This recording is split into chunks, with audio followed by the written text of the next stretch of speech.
Chronicles of the Grim Reaper, the Timekeeper, by Griz, Calderon. The town of San Jacinto was a simple place, located in a valley where time moved as gently as the creek that ran through its heart. With a population of barely 80, every soul in San Jacinto bore the burden of a vital role. There was the schoolteacher who taught the children, the blacksmith who kept their tools sharp, and the preacher who filled their hearts with faith.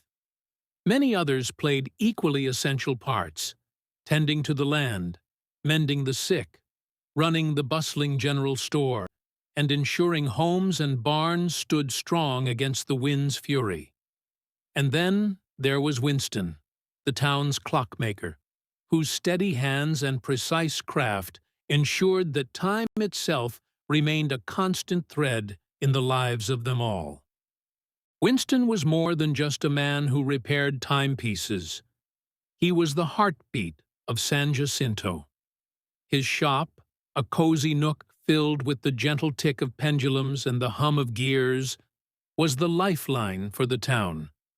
The church bell relied on his skill, as did the town square clock that marked their days. People came to him not just for the clocks, but for advice, for wisdom, for reassurance that time itself would always march forward. But time had turned cruel on Winston. The persistent cough, the deep ache in his bones. He knew what it meant. The doctor confirmed his fears, but swore to secrecy. The town could not know. Winston, the man who kept their lives ticking smoothly, was dying. Winston resolved to find a replacement, someone who could carry the responsibility of his craft. But how could he do so without alarming the town? He began watching people carefully, testing their skills subtly, gauging their interest. He asked the blacksmith's apprentice about gears. He chatted with the schoolteacher about the mechanics of the town's bell. Yet no one seemed to have the knack for his delicate craft. One evening, as a soft rain fell on the town, a stranger arrived.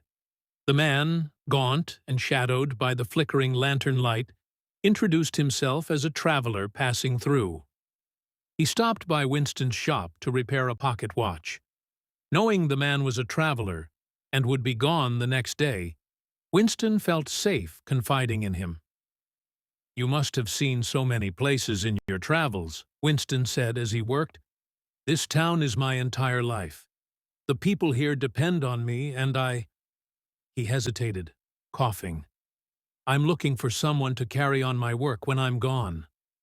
But that someone has yet to appear."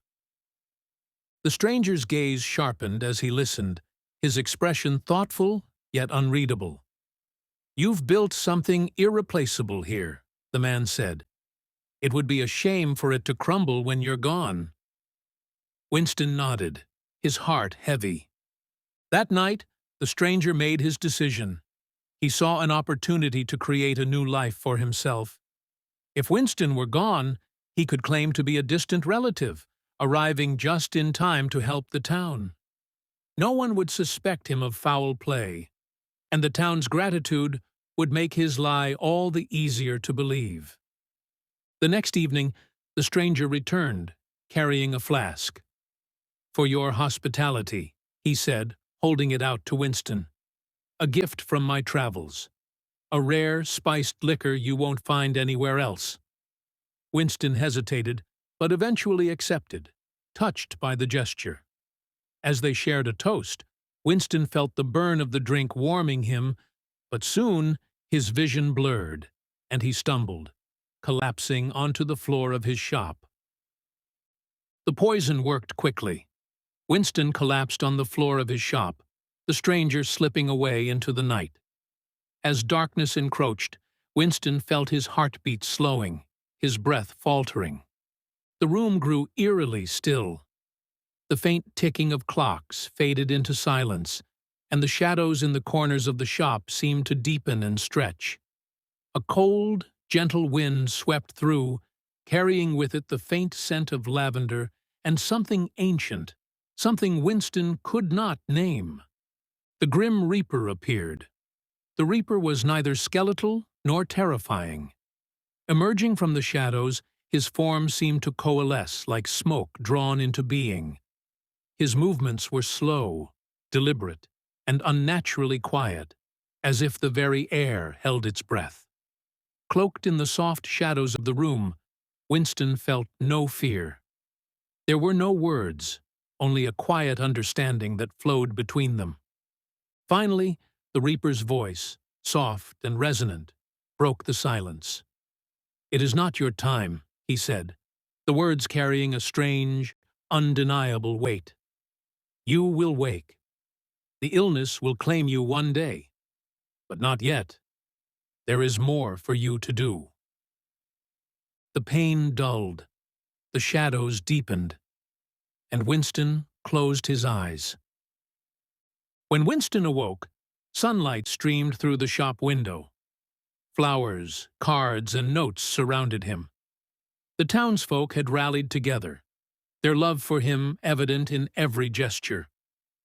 The sheriff arrived later that day with news. The stranger had been caught. The doctor, tending to Winston during his recovery, had revealed the truth.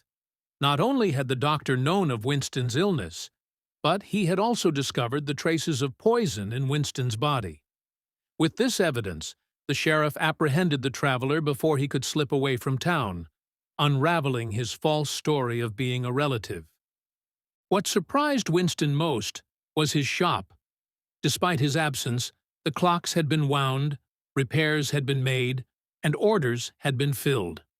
The townsfolk had stepped in, ensuring that life in San Jacinto continued uninterrupted.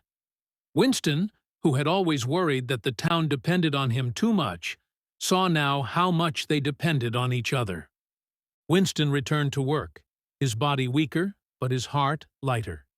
He no longer searched for a replacement, for he understood now that life was not about holding the world together alone.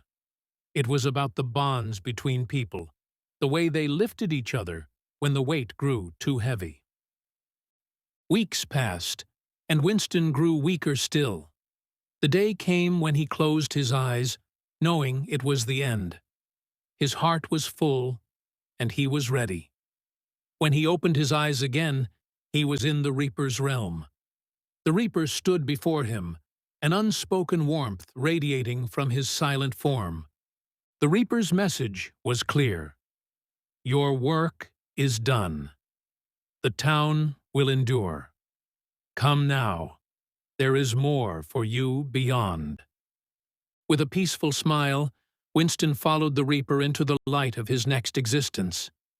The end